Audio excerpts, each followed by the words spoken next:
travel is to check out local foodie spot, right? And today we're gonna meet a very good friend of mine, Miss Heather Nguyen. She has been living in the US, in China. She's been to many places in the world, and her favorite thing to do is to explore the local food. And what's better than ask her about how to find the best coffee shop in Ho Chi Minh City. And now I give to you Miss Heather Nguyen. Thank you for the very kind introduction. Alright, before we get started, how many people have been in the coffee shop in the last 3 days? Raise your hand. Alright, so my goal at the end of the presentation is that you know one more good coffee shop to go to in your next coffee shop destination. If you don't find that after my presentation, then come talk to me. I'll give you referral for free.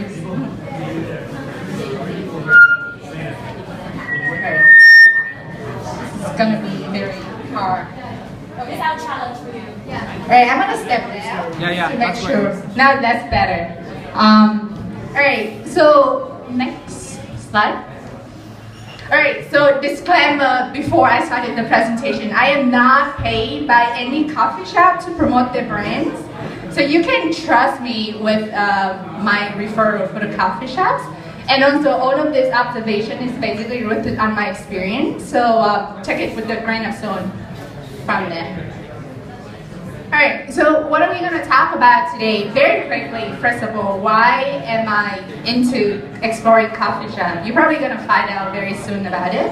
And then secondly, I just want to give you a quick overview of what is the coffee space in Saigon look like, and to me, what exactly is a good coffee shop for me. And then I think in general, coffee shop is just a very, very small testament to what Saigon really are. So we're here to talk about coffee shop, but really we're here to talk about Saigon and her energy and all kind of stuff like that. And then last but not least, I have 2 recommendations for you in terms of coffee shop. Alright, so why? So how do I started with the coffee shop? It's really hard to see back there, but that's actually a picture of my room. So my room is a tiny 10 square meter space, and it's extremely hard to be creative or be productive in my room. So that's actually the reason that get me started. Right? I cannot work in my room. I cannot work in the office. I'm just gonna go work in coffee shop. And then once you've been in the coffee shops for a while, you get bored. So then I start to explore coffee shops all over the place. And then I have a joke that a lot of my friends, I told myself is every morning when I wake up, the first question, the first dilemma that comes to my head is, what coffee shop am I going to go to today that I have not been to? So that's actually my original motivation for starting to explore coffee shops.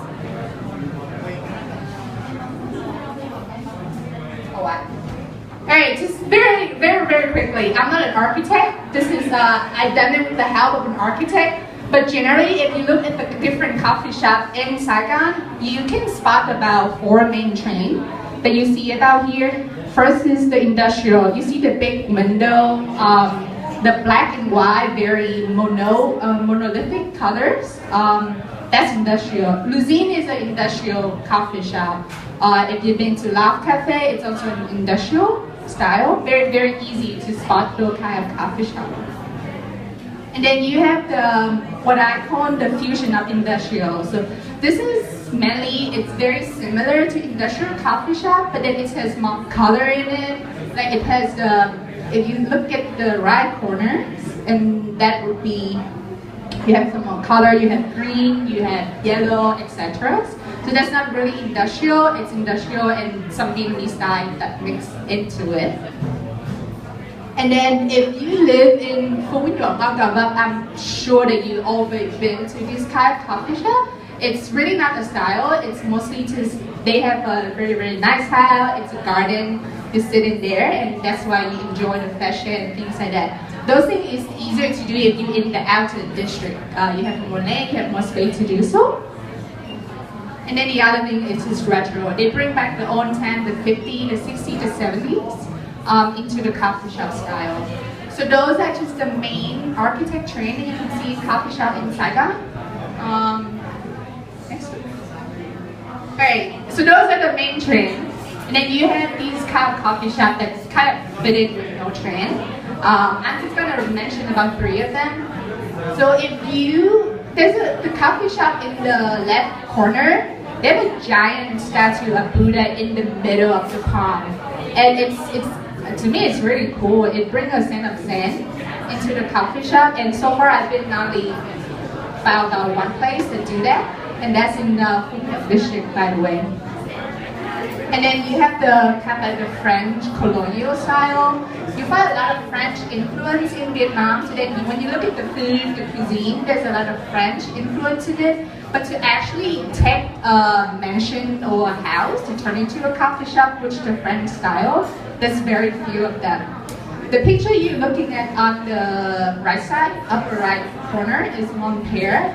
It's actually a French pub back in the days. It's the place where the kind of like the soldier of the French that go to at night to pick up girls and kind of stuff like that. And this is its original status right now. Very, very good preservation to today. And then anyone is friend of Harry Potter in here? Harry Potter friends? Alright, then you definitely need to go to this one. Then, because all of it, it's come out Harry Potter. It's like even the name of the drink is like potion something something, and then they have like a tree house within that coffee shop. So that's the 3 broomsticks, just in case you want to know. So those are some of the very unique ones. So far, I only found one of this kind in the city. Just very quickly, where are all of these coffee shops? I mentioned the industrial and the industrial and kind of like the fusion of industrial. Those are very modern styles, so you find them mostly in District 1 and District 3. When you move kind of outside to Phú Nhuận, Ngọc Bắc, since we have more land, then you find more like the garden cafe style. And then if you're into like sitting by the river, then just go to District 2 then. Very quickly, we're on the coffee shop. Next. Alright, here's my favorite part. What makes a good coffee shop? I have 2 movie tickets with me. If anyone raised the first hand to say what is make a good coffee shop, I will give that movie ticket to those people. Atmosphere. Okay, ambience, that's good. Anything else? Coffee, yes. What else? Culture. Your company. People surrounding you. Customer service. Yes, customer service. What do you mean by culture? People surrounding you. Inspire. That's good. Fine. Alright. Music, that part of the atmosphere. That's pretty much covered. So then to me, it's come down to 3 factors what make a good coffee shop, at least for me. Every time I wake up in the morning, then these questions kind of like go through my head. So where am I going today? Do you need an outdoor atmosphere to sitting by the river doing nothing, or I need to really focusing on doing something, so I need to be indoor to not be distracted. So it's very much up to you. What are you in the mood for today? And things like that. Then it's help decide what kind of coffee shop are you into. Price. I'm pretty cheap, so usually when I go to a coffee shop on a daily basis, it has to be less than 50,000 for drinks. Anything more than that, I usually do like once a week. So obviously prices are very sensitive factors in choosing your coffee shops. The one on the right is actually Cafe Bine at the corner of Dong Khai and Happy Valley. Not a very good one to go to, just to put it out there. It's very expensive, there's a long line, it's very loud. So to me, it's not a good one. Alright, customer service. This is my favorite one. I need to tell you about this. So in case, is there any, sorry, this might sound racist, but is there any foreigners in the room? What do you think about customer service in Vietnam? Be honest. Be honest, we love honesty here. I think it's pretty good. It is? Wow, okay. But I'm from Canada, and Woo! thank you. Woo! I love poppies, okay. I I think, generally speaking, I'm more accustomed to people smiling more in terms of customer service. I find that the customer service here is very good, very consistent, but the facial expressions are very, not strong, but just very, what's the word I'm looking for? Just, Stoic. yeah, maybe stoic, or yeah. Okay. And I go out of my way to smile at people, and then eventually I'm able to break down most people and have them smile back. You know, but with customer service, yeah, you kind of have to work for it. Okay, that's interesting. So here's my experience with customer service. I used to live in the US, so I kind of had certain expectation for customer service. So when I first came back to Vietnam, I was very curious about the customer service here. Kind of make a big deal about it in the beginning, but then later on I learned to deal with it. Alright, so to me, customer service is kind of like a make it or break it. If you have a very nice coffee shop, very affordable pricing, very good ambience, but the customer service sucks, I will never come back and I will tell every single one of my friends about it. And this is the story I'm going to tell you. Alright, so I'll tell you about the best service first, so you do not come back there, and then I'll tell you about the good service. Alright, does anyone recognize the coffee shop at the bottom?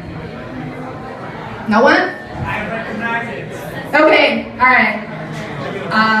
This is what happened to me at this coffee shop. So this coffee shop is called the Workshop Cafe. It's actually a really nice ambience coffee shop. It's industrial. The drink is good, there's high ceiling, there's good light, natural light, all that kind of stuff. So I've been there 3 times within 5 days, which is a lot for me.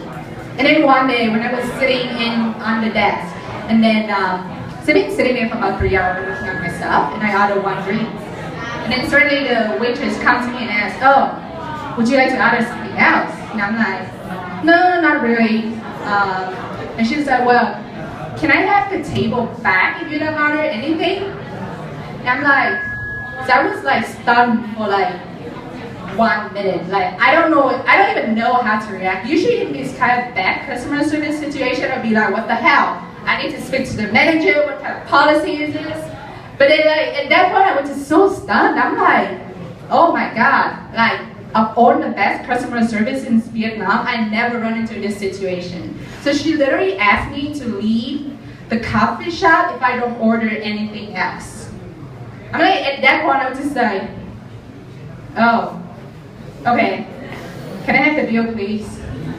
So then after that, it's just I left, and then I posted on Facebook. I tell every one of my friends about it, to make sure that you never come back to those kind of bad customer service. So today I got the opportunity to tell you guys, just in case you guys know anyone that owns that coffee shop, make sure they change that policy, and then I'll consider coming back. You need to learn that. Yes, I am. To me, customer service is just the basic of anything. What would you respond if someone asks you to leave the store because you don't order something else? I mean, you have so much of that business in the last 5 days. Anyway, that's Europe of my bitching for this coffee shop. Let's talk about something positive in the spirit of sharing.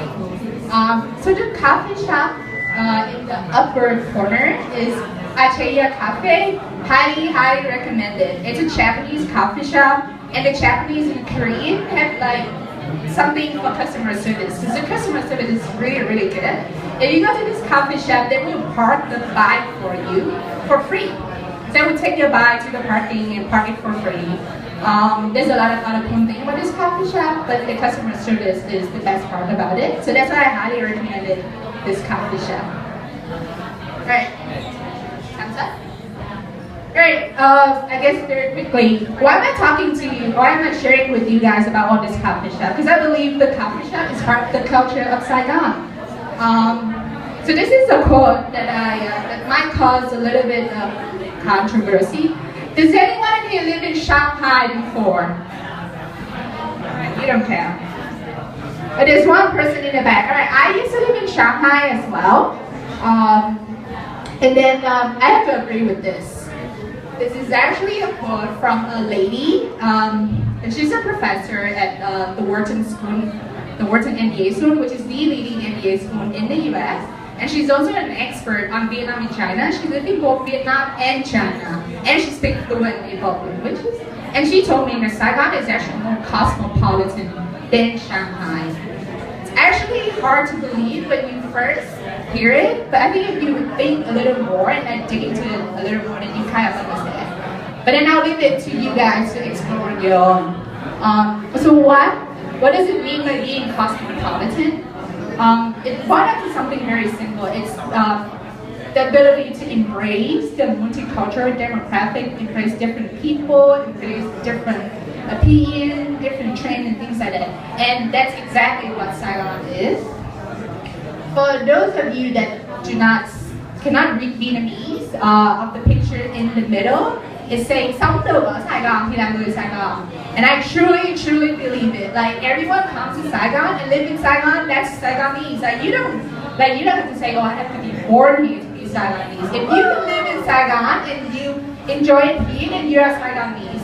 And I truly think that's the spirit of the city. And in addition to that, we also have a variety of coffee shops that you can ever think of. We have the Korean coffee shop here, we have the Japanese coffee shop, and we have English coffee shop, we have French coffee shop. And if you get bored with all of that, you go to a cat coffee shop. So you go to a coffee shop, you can pet cats. All kinds of stuff here. And I think the other thing that through the coffee shop and I actually find out about Saigon, or find out, it's kind of reiterate my points about Saigon, is the dynamic. That we're such a young city, full of young people. There's that coffee shop opening and closing every single month, almost every single month in Saigon. Like on the left, you see that at that corner of Ngô Đức Kế and Nguyễn Huệ, it used to be a Kita coffee shop. Then it got closed out for a new coffee shop, that's Phúc Long. And then on the right, that picture, you see a Phúc Long coffee shop next to a Starbucks. What I thought that the local and the foreign were on coffee shops. And then the other thing, I guess, the dynamic of Saigon is in the people and its ability to kind of embrace either failure or success. The picture in the middle is actually from one of my friends. And this is what he say. I guess from our foreign friends that couldn't understand Vietnamese.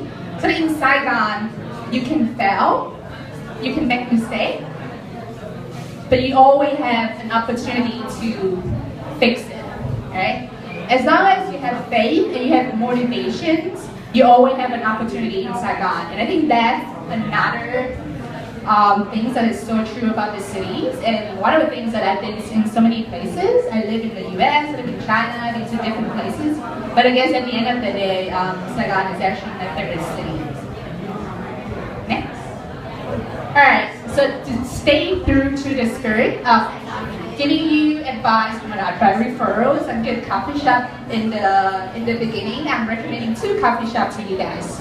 One is Ataya, what I have already mentioned before, and the one is Love Cafe on Lý Tự Trọng. Both of them have superb customer service. I love it. I can go back to any of those places all the time if I want. And that's it. If you need any more referral of coffee shops, just come talk to me.